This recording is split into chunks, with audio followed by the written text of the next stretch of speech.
Great. Well, yeah, I think it's probably good to yeah. Should we follow this this structure? I'll just go first. My name's Ewan, and I'm currently in Edinburgh, Scotland. Cool. Thanks, Mary. My name is Mary Bryan. I'm from Elyria. Okay. Cool. Timothy. Yes, my name's Timothy Williams. I am on the mayor's staff in the city of Elyria. Okay, I think maybe we met before. Good to see you. Amr. Can you hear me? Great. Dana. Hi, my name is Dana Lewin. I am from West Palm Beach, Florida, but I live in Ohio, and I work in the city of Elyria. Okay, awesome, great. Isadora. Hello, I'm Isidora. I'm from Greece, but currently living in London. Okay, great.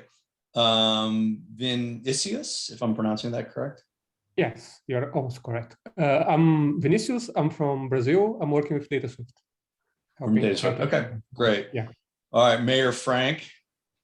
I know. Good morning. Glad to be with you all. Good to see you again. Yeah. Thanks for inviting me today. Mandisa. Yeah, my name is Mandisa Mathis. I'm from Elyria, Ohio, born and raised, and I am a pharmacy technician at University Hospitals. Awesome, great. Luis? Yes, hello everybody. I'm also helping the DataSwift organizing team, and I'm from Spain. All right, awesome. Heather? So you're on mute, Heather.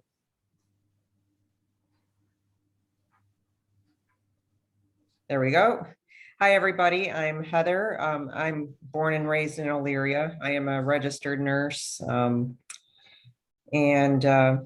glad to be here. Okay, awesome. And Irene, you maybe a quick intro, although you probably know all these folks. I am Irene from Cambridge, England, and I'm with DataSwift. Okay, cool. And I think that was, and Young Jen, I assume you all know well. Everybody knows Young Jen. Cool. All right, this is helpful. Thank you. And it's great. Actually, it's always awesome seeing the range of names and playing guess your ethnicity or continent or part of the world that you're from. So it's nice to have such a wonderful mix of folks from around the world and right here in Northeast Ohio. I'm going to share my screen if it's okay. Yeah. And I will be brief. And again, I think my goal today is to perhaps connect a few dots, take, I'm going to maybe 10 minutes to walk through some slides, and then, happy to have a conversation with you guys because that's always the most fun. Great. Is it in presentation mode, Young Jen or Ewan? Yeah. Okay, great. So just very, very briefly, I am a colleague at Case Western Reserve with Young Jen. We're both at the Weatherhead School of Management. Young Jen mentioned, for those who were on early, I have a second hat. I'm running our Veale Institute for Entrepreneurship. I have, probably like some of you on this call, an eclectic background. I've done a bunch of different things. I grew up in Cleveland, went to Princeton, lived overseas working for an NGO, running voter education programs, have an MBA from Wharton and a master's degree from Johns Hopkins, worked in tech at Microsoft and America Online, have background in venture capital. I'm going to briefly talk about kind of a program I started, and I did it as a Fulbright, and Fulbright is a U.S. Department of State program that both allows professors like Young Jen and I and others to teach and do research overseas. We also bring people to the U.S. This is my family in Vietnam. 2012, my daughter on the right is now in college, so time flies. I was doing some lecturing in Vietnam. Actually, this is in Laos, about how just sort of your normal teaching. And I was asked to do a workshop about how Vietnam could become more like Silicon Valley. And I'm just going to make this a bit participatory right now, and feel free to kind of yell this out. Why you hear this all the time, like what my community, whether it's Elyria or Edinburgh or Cambridge, like we want to be like Silicon Valley. What does Silicon Valley have that's so attractive that everybody wants? And feel free to unmute and just yell it out. What is so attractive about Silicon Valley that everybody wants? Used to be weather, you know. When you live in Cleveland and Elyria, yes, weather would be one. Expensive home. Expensive homes. Well, I guess that's good if you're selling your expensive home. Well, What terrible else is commute, terrible commuting time, you know. These are the negative things. These are all the bad things. Positive thing. What are the attractive things? What does Silicon Valley have that everybody wants? Not terrible commutes and overpriced Pacific housing. Ocean. That is true. That is true. Maybe What else does access it to more relate to? technology. Sorry, go ahead. Repeat that, please. Access to more technology and the people that like to think in the same way. Great. Okay. So access to technology, a great workforce. I'll sort of translate there. A lot of sort of like-minded people with experience. What else? What else does Silicon Valley have that's attractive? Money. Money. That's a big one. All right. Thank you for shouting those out. You know, it's got, you know, by now, obviously all these iconic, you know, startups, the Googles, the Facebooks, the Apple, although every week, maybe I should replace Facebook from this list as iconic and good, given their problems over the last month. You know, talent. I mean, interestingly, I'll ask another participatory question. Does anybody want to guess what all of the people in the middle column have in common?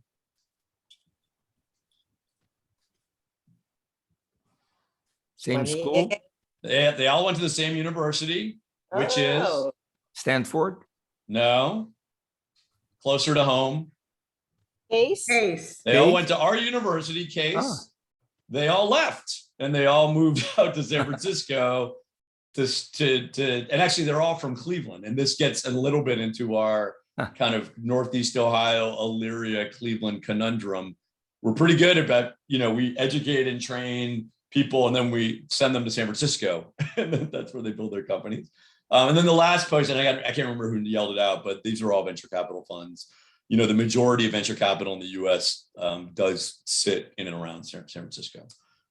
So back in Vietnam, I decided to tell a story, not of how Hanoi could be like Silicon Valley, but actually I picked our home city of Cleveland, which for those of you that are from our friends from Data Swift and sitting around Europe, I know Irene has been, but we hope the rest of you guys can come soon to visit us. That's our most famous citizen, at least it was in 2016. Probably, I don't know, young Jen, as you travel the world or as we used to travel the world, people are like, oh yeah, LeBron. Well, he's gone now, but that was a happy moment. You know, the Cleveland and Elyria stories, which are very much linked. I mean, we were once as a region, one of the most important hubs of manufacturing and entrepreneurship. And in fact, certainly still on the manufacturing side. Does anyone know who this famous entrepreneur from Cleveland was 100 years ago? Henry Ford? Nope. Good guess. Same era. Rockefeller? John Rockefeller. So that's John D. Rockefeller's from Cleveland. And then again, I think, you know, there's a lot of shared comparisons and pain between Cleveland and Elyria. A lot of our manufacturers left. I mean, this was a textile company, and you know, textiles are really barely made in places like Cleveland and Elyria anymore. Cleveland were the 5th largest city in the US by 2012. We're 47th. I think in 2020 the number is even lower now. And on the support of entrepreneurship, Entrepreneur Magazine in 2001 did a survey of communities and how well we supported entrepreneurship, and we finished last. And I think part of the story here, and you know, it's great having Mayor Frank and so many of you that are associated with the city of Elyria in San Francisco and in Silicon Valley. I mean, historically, government has played a major role, but at this point, if you're a startup like the 3 Case alums that I saw and you're trying to get funding in San Francisco or Silicon Valley, you're pitching venture capitalists and angels. the city of San Francisco, the state of California is not actively involved in providing support for the startup ecosystem. But in Northeast Ohio, including places like Elyria and Cleveland, it really is sort of a three-legged stool between government, and it could be local government in the case of a city of Elyria or Cleveland. It could be our state government. And actually, as the folks from the city of Elyria probably know well, think programs like our Ohio Third Frontier, which is a state or regional program that supports the growth of sort of economic development and entrepreneurship at a state level have been very important. And obviously there's federal government. And then the donor community. So foundations like the Cleveland Foundation, which is the second largest community foundation in the country, have played a big role. So, I touched on the Third Frontier. Our Fund for Economic Future actually brought together a number of donors and to support entrepreneurship and economic development. They've been active in places like Cleveland and Elyria. The world of NGOs or nonprofit organizations. I think probably a number of you on this call from Elyria, Cleveland may have heard of Jumpstart. It actually started at Case Western Reserve University, and they have an interesting model in that they are actually providing investment funding out of at least one of their vehicles. And importantly, in the world of investing, and we'll use a baseball analogy, or perhaps I guess we could use a cricket analogy, although my cricket knowledge isn't so great. In baseball, if you have one home run out of 100 times at bat, as long as it's maybe a grand slam, or if you get a 6 in cricket, it's quite good. Jumpstart had maybe 100 investments. They finally had what we call a unicorn, if you have an exit or an acquisition over $1 billion. So Cover My Meds was a huge exit for our region in Jumpstart, and sort of proved that this model can work. I mean, they have a very regional focus on their investment. And again, some of you on this call may have been touched by our NGO community, and a lot of the NGOs are funded by government and donors. Leveraging anchor institutions. This is something Young Jin and I know quite a bit about, because our day jobs are working at an anchor institution, and an institution like Lorain County Community College, which I know is close to those of you in the Elyria area. The role between whether it's a Case Western Reserve University, a Lorain County Community College, and the local ecosystem. One of the things, because at Case Western Reserve University, we're what's called a Tier 1 research university. So we have over $350 million a year in federal government research. And Cardio Insight is a story of a company that grew out of research on our campus and eventually was acquired by Medtronic. Accelerators are something that I think many of you may have heard about. They look different in different parts of the world. We have a couple of accelerator programs here. Some of them have been funded with dollars. Things like Plug and Play and even G-Beta have government and donor funding involved. Y Combinator, which is sort of the most famous accelerator in San Francisco, is a private for-profit accelerator that doesn't have any money from the state of California. Angel investor and angel funds. Again, as we think about some of the great things that you may be working on over this weekend, where could you get funding? Angels are high net worth individuals. Angel funds means that you come together with a number of other like-minded angels. And in the case of Cleveland, we have something called the North Coast Angel Fund. Interest, and they say it's powered by Jumpstart. It is subsidized on the management fee side by government money and money from donors.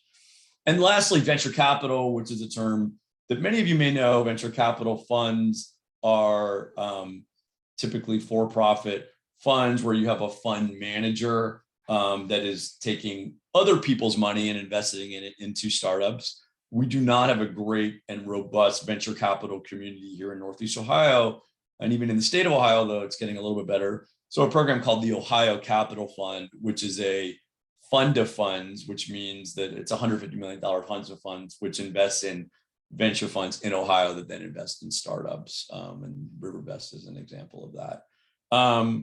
I am at 1:17. I'm going to give 2 more minutes. I did this thing, and this was a seminar I did in Vietnam. That's actually Lisa Delpy used to head the Ohio Third Frontier. We took a picture.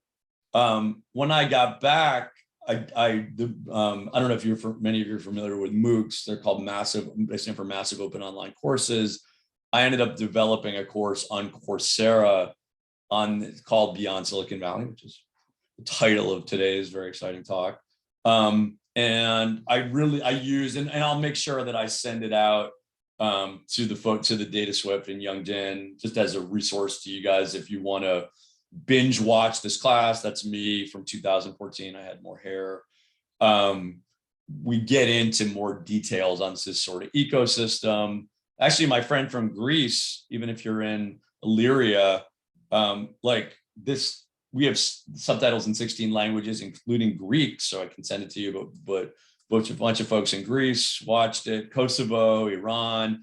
This is also a link I'll send out. It's a free book that we put together that kind of tells the story of the class, which I will send to everybody, and that's me.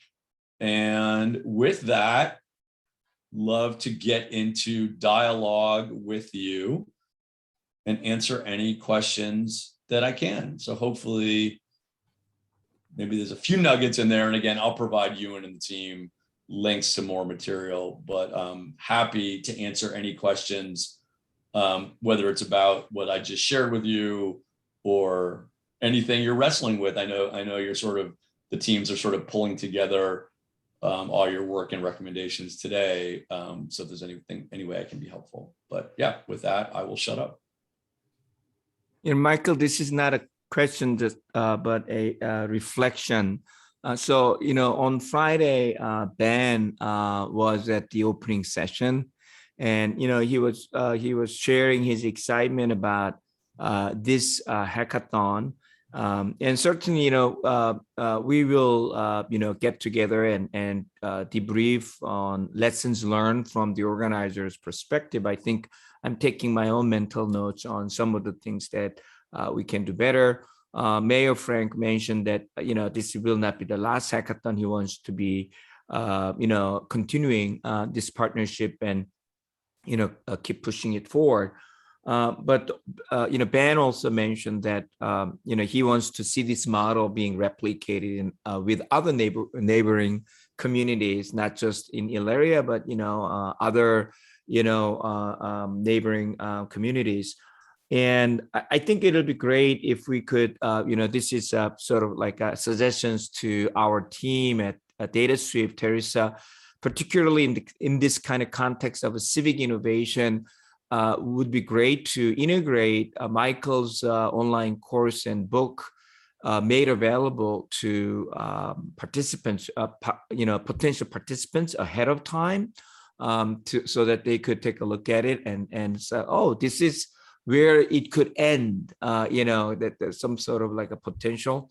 I think that might be really good. I presume that, MOOC and your books are available if we would like to make it available to the participants, right? It's free to the participants in this hackathon. Actually, it's free to everybody, especially you. FOYs, Friends of Young Jin. No, it's great. No, I'd love to share. I mean, I think one of the things, and again, whether you're in Elyria or Cleveland or Scotland or Spain, I mean, I think what we find is there are very similar challenges that folks are having around the world, whether, like in the case of many of you, you're an entrepreneur with an idea looking for funding. I think what we found in putting together that course is helping entrepreneurs, and in this case, actually, I think many of you sort of have a government hat, like reflect on that intersection between government donors and private funding. Because I think at the end of the day, entrepreneurs are like, they're action oriented. It's like, okay, wherever I can get the funding, whether it's a private investor, whether it's a crowdfunding site. I mean, there's all sorts of growing ways. But I think it's really critical that entrepreneurs have a growing understanding and sophistication around the strings that are attached. I mean, unfortunately, nothing's free. Even in a case where you maybe would win a competition where it's a non-dilutive grant funding or an award. I think it's just really important that people understand the motivations and if there's any strings attached to funding. So, I mean, that was one of the themes of the class, but yeah, I'm happy Youngjin to share all the materials and, again, if I can be an ongoing resource for anybody on this call or going forward. Great. Irene and I used to say that there are different colors of money, green money and, yellow, white, and so on. So anyway, right, there's some questions. Yep, we've just had a question in the chat, Michael, from Mary Bryan, and she's asked, does the Angel Fund group in Cleveland work with surrounding communities, and what is the time frame for application to receiving funds? Sure.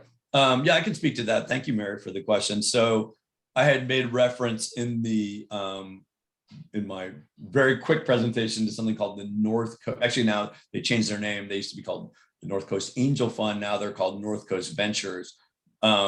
Their geographic interest is really throughout the state. I mean, it's primarily in Northeast Ohio. Obviously, for those of you that are kind of in the Elyria area, that is in their geographic target area. And the comment I'll make on, because I know their fund well in terms of time frame and applications, the comment I'll make on that actually applies more broadly to even engaging with investors. Like, there's no specific, like, it's an ongoing review process. And a lot of the ability to sort of be heard or reviewed is really through networking, right? So I think oftentimes what you'll find, Mary, is like, if you go to the North Coast, and I can try to put it in the chat, if you go to the North Coast Ventures website, there's probably something along the lines of like, hey, if you have an idea, submit it here. You hit submit, and then it's like, and I'm not speaking specifically about North Coast Ventures, but like any venture capital firm or even angel investor, and you're like, oh, I didn't hear anything. What's the timing to receive funding? Well, raising capital is a networking game. So it's really not about, there are some funding mechanisms that have a much more defined, hey, your application's due by October 31st, and you need to have these things, and you'll hear by February 1st. And I think oftentimes that may be government, kinds of programs. I know the GLIDE program at Lorain County Community College has more of a rhythm to it. But I will say, because I know it from North Coast Venture Fund, there's lots of people trying to kind of get their attention. So then the question becomes, and let's take the case of the North Coast Venture Fund, because I know them well, where, you need a warm lead. So if, in this case, the guy who runs it, Todd Fetterman, got a call from, say, Youngjin or myself, be like, hey, I know Mary Bryan, she participated in this hackathon. She's got something great. You guys should really look at this. That often, and again, this is probably not news to anybody on this call. Like, the networking world is often about having someone get you to the front of the line to get your attention, because in often cases, again, just submitting and again, I don't have the North Coast Ventures website open in front of me, but I'm guessing that there's a submit button, but that doesn't mean that anybody's going to review it or give you feedback on a timely basis. You really have to network. That's great. Hopefully that answered Mary's question. Great, thanks, Michael. I've just had another question through, asking about the sort of the new forms of the new industries that are coming through, with the sort of digital revolution.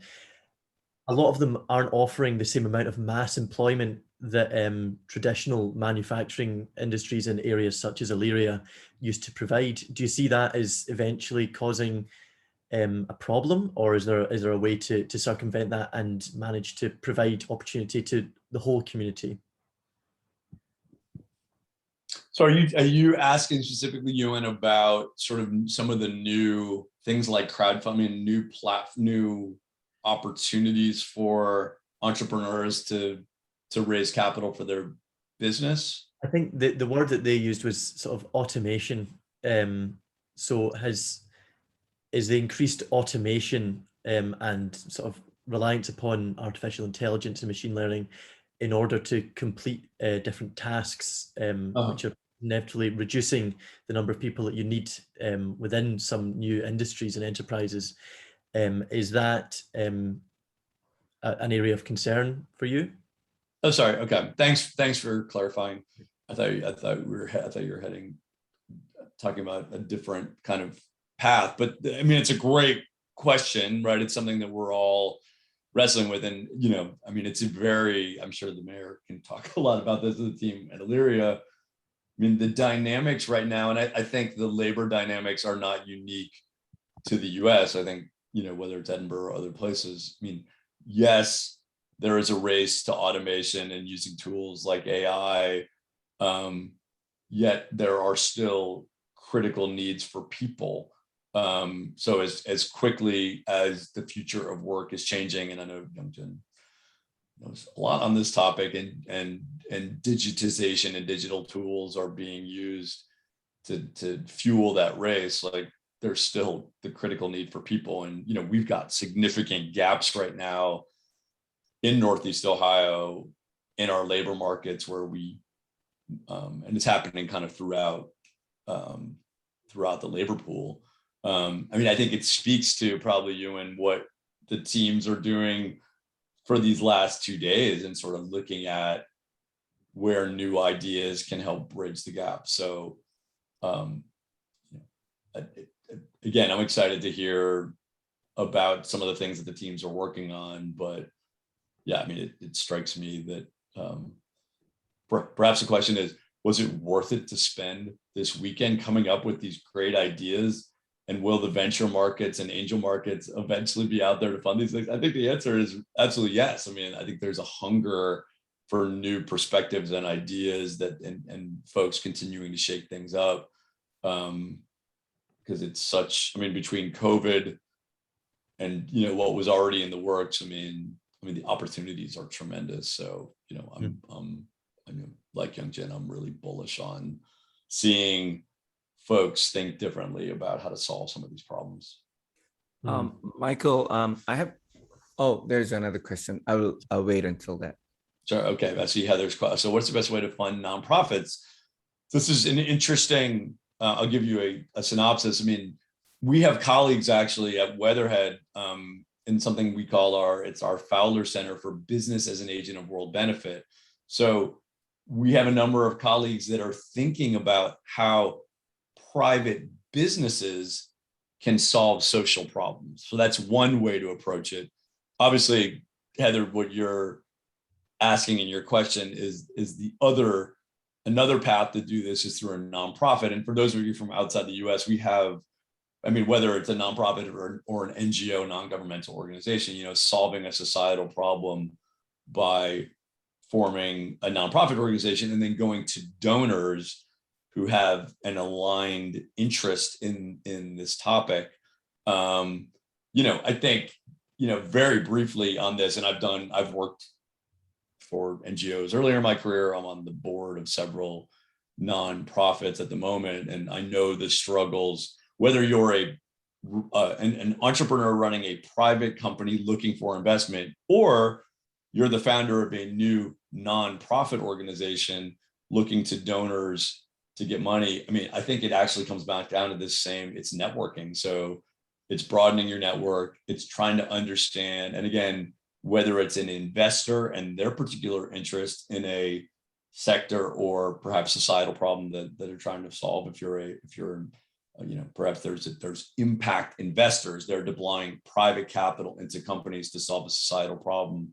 I think the same thing applies on the donor side. Again, for people who are from outside the US, one tax advantage we have in the US is that people can donate tax-free to nonprofits for causes. So it's a way, our largest foundation in the US is the Bill and Melinda Gates Foundation, which obviously was funded by Bill and Melinda, who made their money at Microsoft, and Warren Buffett's a big investor. And it's actually, there's a lot of tech-based people that have made money in tech. I mean, Piero Midiar is a very interesting example. He made his money at eBay he has something called the Omidyar Network, which does two different things. It does as a fund nonprofits out of kind of one part of their organization. The other thing they do is actually make direct investments into social impact companies.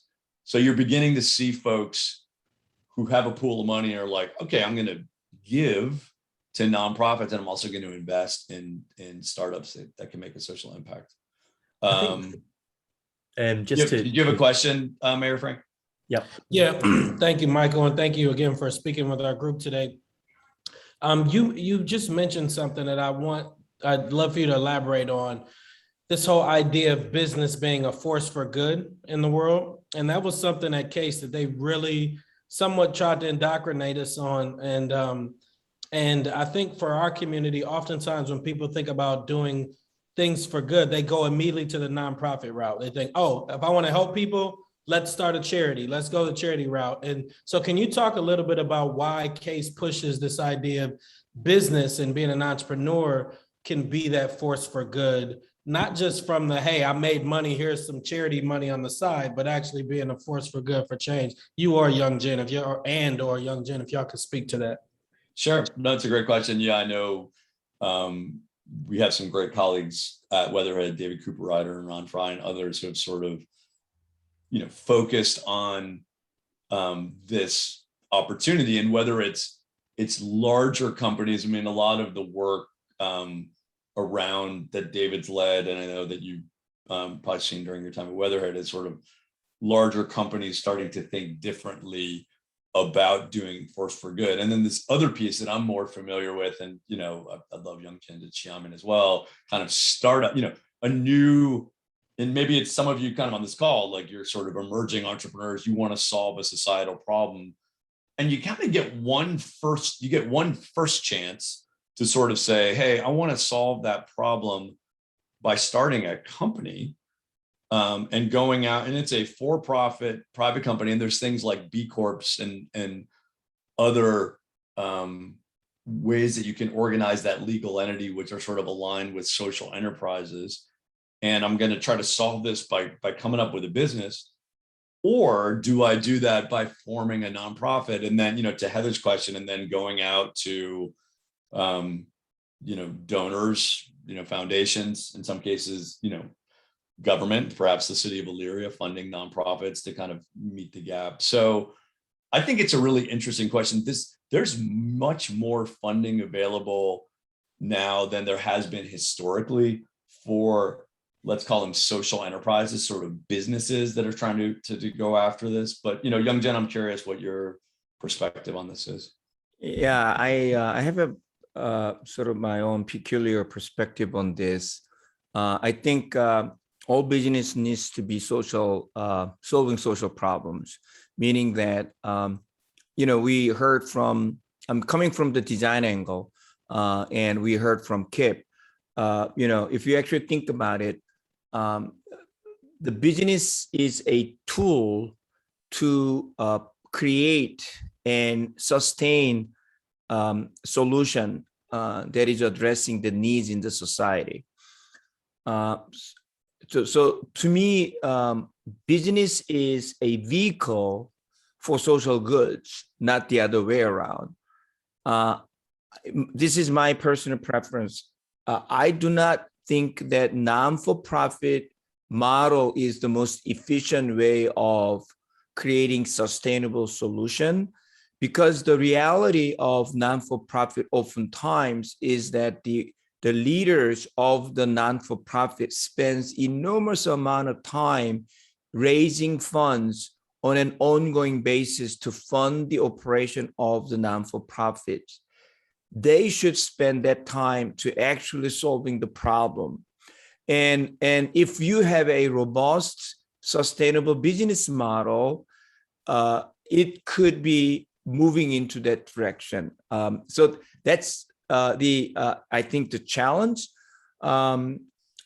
Now, I think this the question that I was going to ask to you, Michael, is that of course the challenge of stating what I said is that ignoring the reality that investors, one, large return on investment, particularly private, capital market, where you're asking for early investment, where they take a pretty big risk that there's a chance that they may not get any return back. Therefore, it is reasonable for them to expect greater return on their investment, right?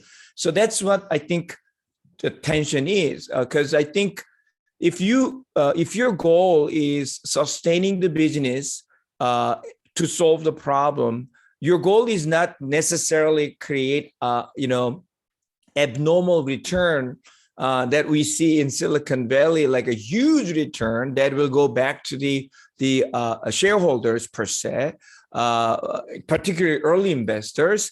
But rather you want to have a normal return to fund it and then reserve it to give out, equitable return to the early investors who help you to get it going, so they get their money back so that they can continue to invest. And then that you also have your reserve fund to continue to invest and grow so that you can build the next generation solutions. I think this is where I think I'm beginning to see some interesting model of VC funds where they come out and say, we actually follow the traditional private funding model, capital model, except that we do not necessarily request huge, 10x return, 100x return. We just want modest returns so that we can continue to operate. And we have a little longer wait time than other VC money, where we need to get our return so that we can invest on others.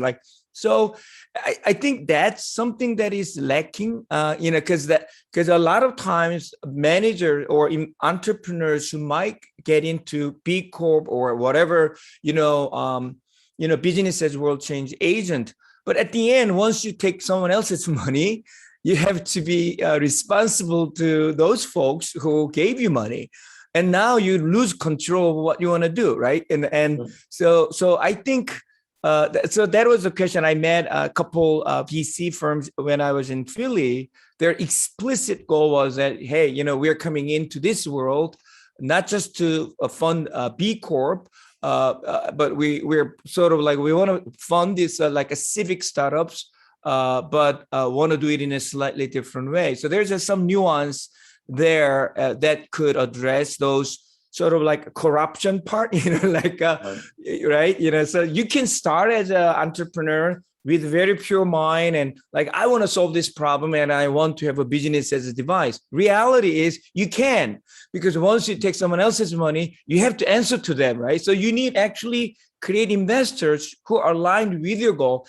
It doesn't matter. I mean, it's not just the social entrepreneurship area. Even if you have a, like a long-term investment strategy, same thing. You want to change the world with technology, but the investor wants a quick return. Then you're the slave of the money. You have to listen to the board. So I think that is a challenge. I know that Irene knows this world a lot. She has a lot of investor who wants to give her money and then has to say, no, I want, the investor who shares my vision, long-term vision, who wants to change the world, right? So I think it's the same problem. And it's not as easy as for-profit, non-for-profit kind of a division. It is about how we create so my argument is that we need a different set of investors and funds, more of those that we could, if we want to encourage civic startups, that they could go and get funded. It's different from like a non-for-profit model. It's different from government funding. So that's my point. Sorry for long. I think that's absolutely fascinating input as well. And yeah, I think if it's all right, I've got just one last question, which anyone can feel free to answer, because I think you'll all have different opinions on it, perhaps. Let me just get it up. Within sort of communities which don't have a robust venture capital community behind them, is it worth in that community trying to attempt to specialize within a niche? For example, creating a community of fintech startups, rather than trying to go for a variety of different attempts to engage and seeing which one sticks. Which approach have you witnessed more success in? I can speak a little bit to Cleveland and very briefly on some of the things I've seen in other parts of the world. I think at a high level, this specialization, and this is more, I think, because I think it impacts both a community leaders, like let's say it's folks in Elyria sort of thinking, okay, where do we place our bets? Do you pick a certain niche? And or, the entrepreneurs that are sort of with us, where it's like, okay, should I start something in, advanced manufacturing or, different approaches on kind of future of work.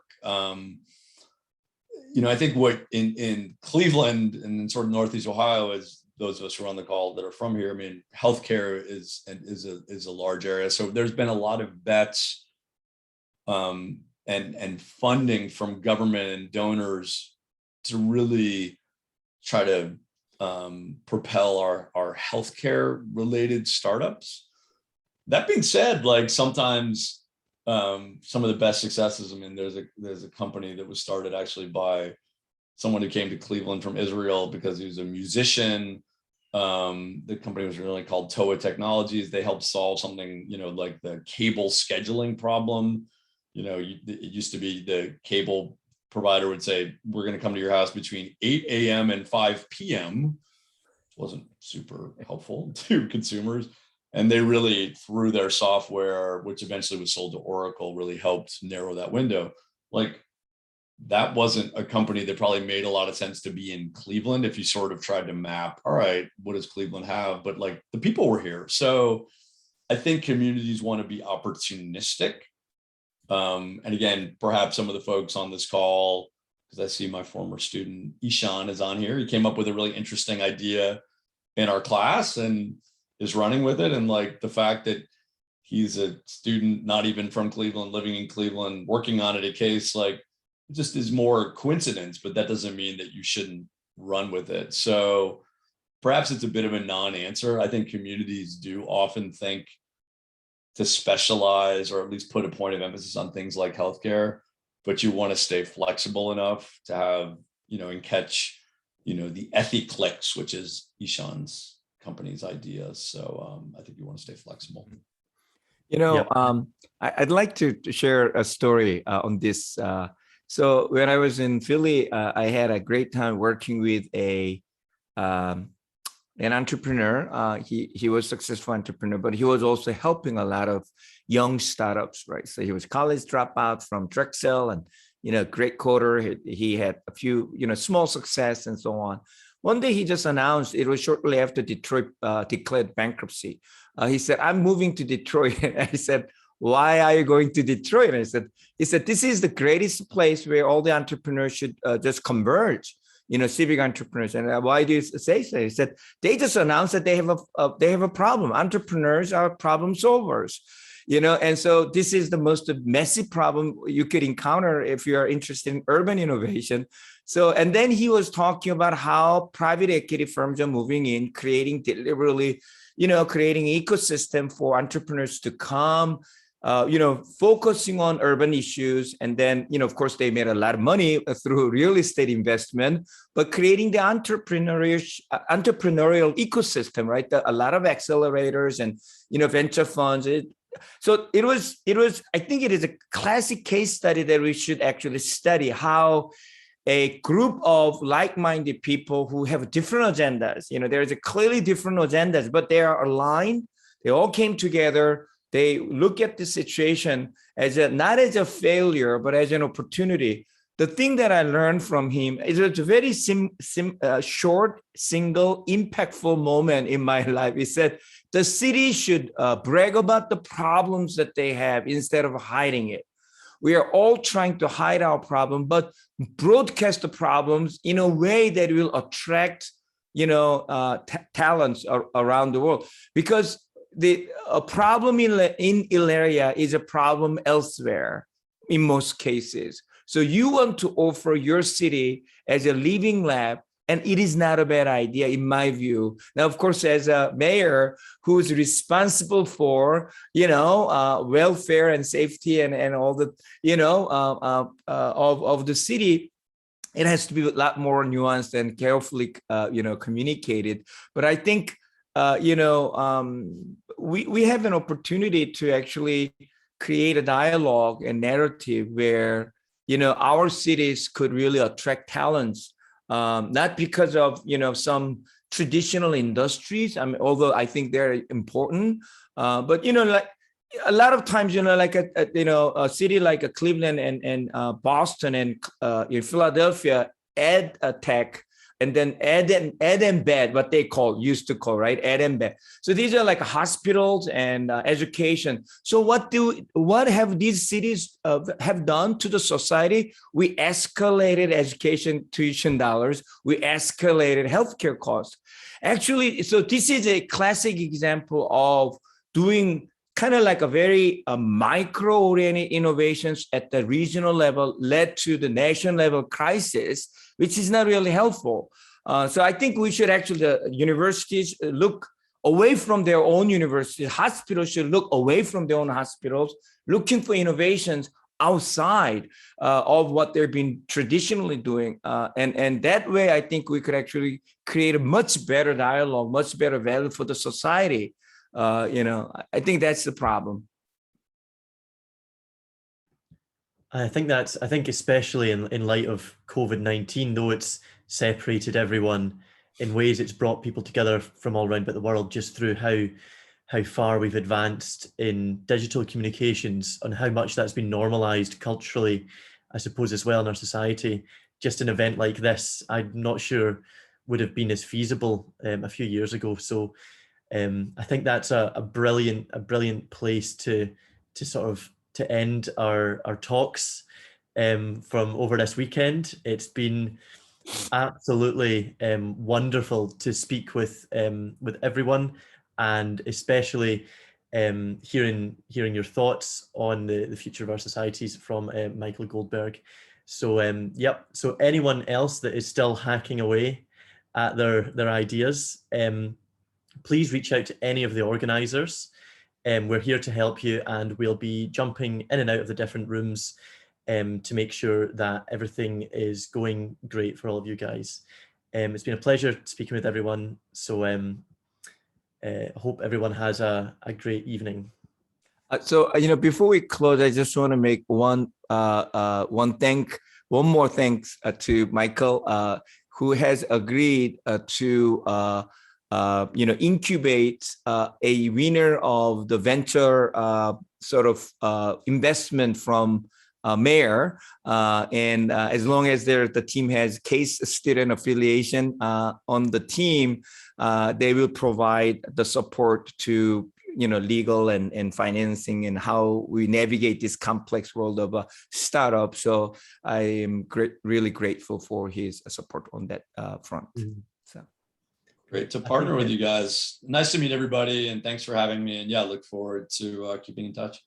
That's great. I think Mayor Frank Whitfield is wanting to come in now.